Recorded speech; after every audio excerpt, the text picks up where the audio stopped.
Kemba Walker had everything going.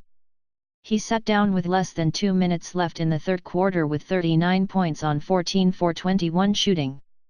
Boston went into the fourth quarter with a 10-point lead.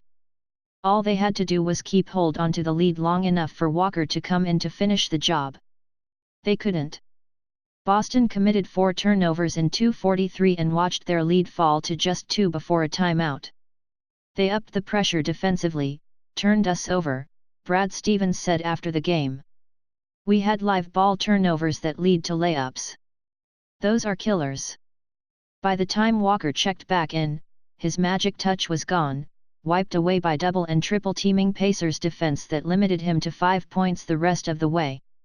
I just wasn't able to connect. I just missed, a dejected Walker said after the game. Took some good ones. Maybe a few ones that weren't so good. But yeah, just missed. Some of Boston's sloppiness could be attributed to frustration over fouls. Jaylen Brown, who fouled out for the 6th time in his career, says it's up to the Celtics to not put themselves into a situation where fouls can be called. The flow of the game was a little bit off and slow. They blew the whistle a lot, he said.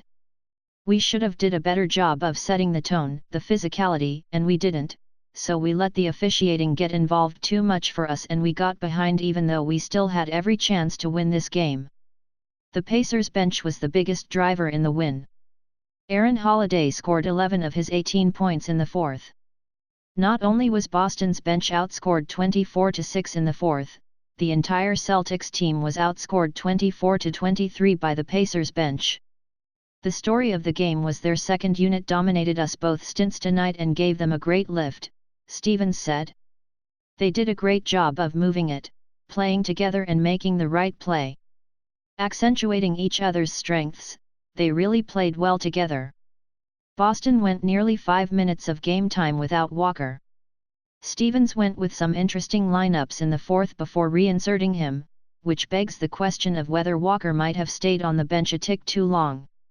Obviously I want him in right away, but he had played all the way to the 1:30 mark of the third, so you're balancing that with making sure he's fresh when he comes back in, and sometimes when you've carried the load a whole night for a team you need a little more of a break, Stevens said. I thought when he came back in and it was a 4-point lead for us, I think you'll take that based on how the second quarter went. Walker saved the Celtics in the second quarter, but he couldn't in the fourth. A winnable game slipped through Boston's fingers, rendering a 44-point night meaningless in Walker's eyes.